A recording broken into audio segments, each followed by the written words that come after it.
Antes de ser um símbolo de alegria, Papai Noel foi uma figura que observava, julgava e decidia. Muito antes do trenó e de renos, existiu histórias de um ser que caminhava pelas noites de inverno, recompensando alguns e punindo outros.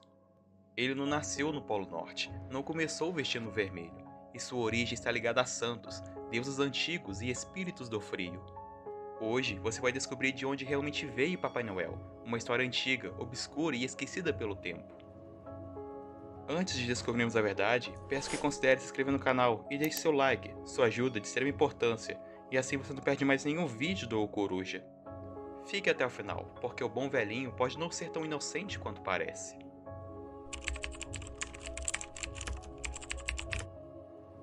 Muito antes de existir o Papai Noel, existia um homem de carne e osso. Seu nome era Nicolau, e ele viveu no século IV, na região de Lícia, no território da atual Turquia.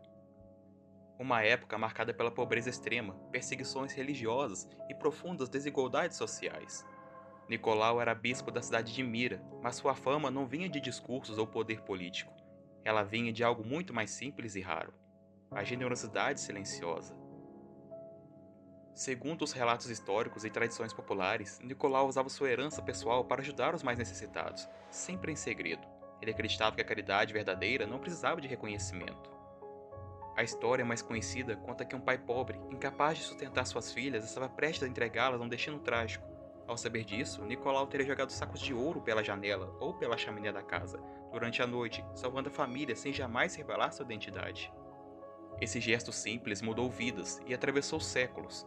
Com o tempo, Nicolau passou a ser visto como protetor das crianças, defensor dos pobres e símbolo da bondade discreta. Após a sua morte, sua reputação cresceu ainda mais. Igrejas foram erguidas em sua homenagem, e histórias sobre seus atos se espalharam por toda a Europa. São Nicolau deixou de ser apenas um homem e se tornou uma referência moral, um exemplo do que significa dar sem esperar nada em troca. Mas, quando essa figura histórica encontrou as antigas tradições de inverno europeu, algo novo começou a nascer. Como um bispo do século IV se misturou com deuses, espíritos e rituais pagãos do inverno.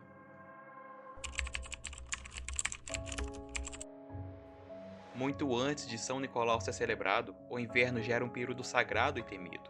Para os povos antigos da Europa, os dias mais curtos do ano não simbolizavam apenas frio e escuridão. Eles representavam o momento em que o mundo dos homens se aproximava do mundo dos espíritos. Entre os povos nórdicos, uma figura se destacava: o deus Odin, barba longa, capa escura, chapéu profundo. Um deus viajante que cruzava os céus durante o solstício de inverno, montado em seu cavalo mágico de 8 patas, Sleipnir. Segundo as lendas, Odin liderava a caçada selvagem, um cortejo sobrenatural que voava pelos céus noturnos. As pessoas deixavam comida e feno para Sleipnir, e em troca, Odin deixava pequenos presentes. Isso não soa familiar? Enquanto isso, em regiões germânicas e alpinas, surgiu lendas sobre espíritos do inverno, que observavam o comportamento das crianças, recompensavam os obedientes e puniam os desobedientes. Essas figuras não eram exatamente bondosas, elas mantinham a ordem por meio do medo e da recompensa. Quando o cristianismo começou a se espalhar pela Europa, ele não apagou essas tradições, ele as absorveu. Os antigos deuses deram lugar a santos, os espíritos do inverno se tornaram personagens folclóricos, e os rituais pagãos passaram a coexistir com celebrações cristãs. E foi nesse encontro entre fé antiga e nova crença que a imagem de São Nicolau começou a mudar. Ele deixou de ser apenas um bispo histórico e começou a assumir o papel de vigia do inverno, viajando durante a noite e julgando ações e distribuindo recompensas. O mito estava ganhando forma.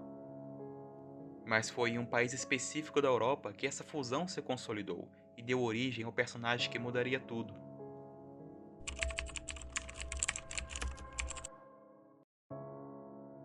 Mas foi na Europa do Norte, especialmente na Holanda, que todas essas influências, o santo cristão, os rituais do inverno e o imaginário popular, finalmente se uniram. Ali, São Nicolau passou a ser conhecido como Sinterklaas. Todos os anos, no início de dezembro, Sinterklaas era celebrado como um visitante que vinha de longe para recompensar crianças. Vestia roupas tradicionais de bispo, carregava um livro onde avaliava o comportamento infantil e distribuía presentes durante a noite.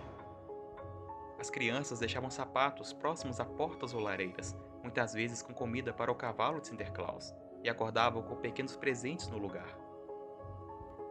E mais uma vez, os elementos se repetem: a visita noturna, o julgamento moral, a recompensa silenciosa. Mas havia também um lado mais rígido. Em algumas versões da tradição, Sinterklaas vinha acompanhado de figuras que puniam crianças desobedientes, reforçando a ideia de que o inverno era um tempo de ordem, respeito e disciplina. Essa tradição se espalhou por vários países europeus, cada um adaptando o personagem à sua própria cultura. E então, algo decisivo aconteceu. Quando os holandeses migraram para um novo mundo, levando suas tradições para a América do Norte, eles também levaram consigo o nome, as histórias e o espírito de Sinterklaas. Mas, em solo americano, essa antiga figura europeia estava prestes a passar por sua maior transformação. Foi nos Estados Unidos que Sinterklaas deixara de ser um santo austero e se tornara o Papai Noel que o mundo inteiro conhece.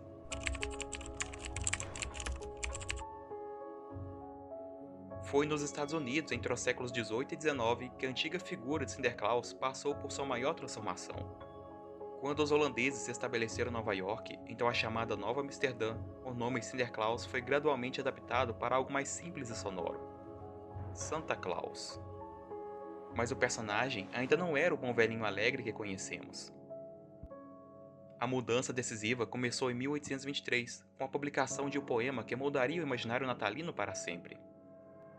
O antigo poema conhecido como The Night Before Christmas, ou A Noite Antes do Natal. Esse texto apresentou elementos inéditos: um visitante alegre e sorridente, um trenó mágico, renas voadoras, a famosa entrada pela chaminé e a entrega de presentes durante a madrugada. Pela primeira vez, o personagem deixava de ser um bispo austero e assumia um tom familiar, caloroso e mágico. Poucas décadas depois, ilustradores começaram a dar forma visual a essa figura. O mais influente deles foi Thomas Nast, que desenhou Santa Claus como um homem rechonchudo, barba branca, rosto amigável, vestes vermelhas. Essas imagens circularam amplamente em jornais e revistas, fixando a aparência do personagem no imaginário popular. No século XX, campanhas publicitárias, especialmente as da Coca-Cola, a partir da década de 1930, ajudaram a consolidar globalmente essa imagem. Mas é importante dizer, a Coca-Cola não criou Papai Noel, ela apenas eternizou visualmente uma figura que já estava sendo construída há décadas. Assim, o antigo santo, os deuses do inverno e os contos folclóricos deram lugar a um personagem universal, um símbolo que ultrapassou religiões e fronteiras. Mas como esse personagem deixou de ser apenas uma tradição cultural e se tornou um ícone global do Natal? Em poucas gerações, o Papai Noel deixou de ser apenas uma tradição regional para se tornar um dos personagens mais conhecidos do planeta. Sua imagem atravessou fronteiras, idiomas e religiões. Do frio da Escandinávia a praias tropicais, o bom velhinho passou a representar algo que vai além da fé ou da cultura local. Ele se tornou um símbolo universal. Enquanto suas origens misturavam santos, mitos e folclore, sua imagem permaneceu surpreendentemente simples: generosidade, esperança e empatia. Em um mundo marcado por guerras, crises e divisões, o Papai Noel passou a simbolizar um raro momento de pausa, um convite coletivo para lembrar da infância, da partilha e da bondade. Mesmo quem não celebra o Natal religioso reconhece o personagem como parte do imaginário cultural global. E talvez seja exatamente por isso que ele sobreviveu por tantos séculos, não porque voa em um trenó mágico, mas porque representa aquilo que as sociedades humanas sempre precisaram preservar: a ideia de que mesmo nas noites mais longas do inverno, a luz pode retornar.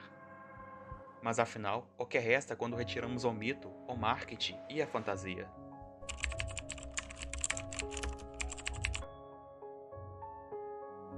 Talvez o Papai Noel nunca tenha vivido no Polo Norte, talvez nunca tenha voado em um trenó puxado por renas, mas a história que deu origem a ele, essa é profundamente real.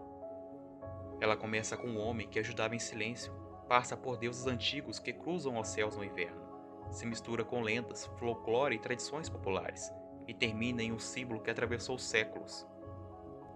O Papai Noel é a prova de que mitos não nascem do nada, eles são construídos aos poucos, a partir de valores que as sociedades escolhem preservar. No fundo, o Bom Velhinho não é apenas um personagem, ele é a lembrança de que mesmo nas noites mais frias e escuras, a generosidade ainda pode iluminar o caminho.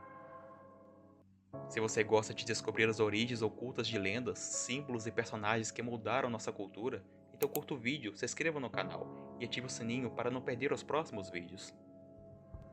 E deixe nos comentários, para você, o Papai Noel é apenas um mito, um símbolo ou uma tradição que nunca deveria desaparecer?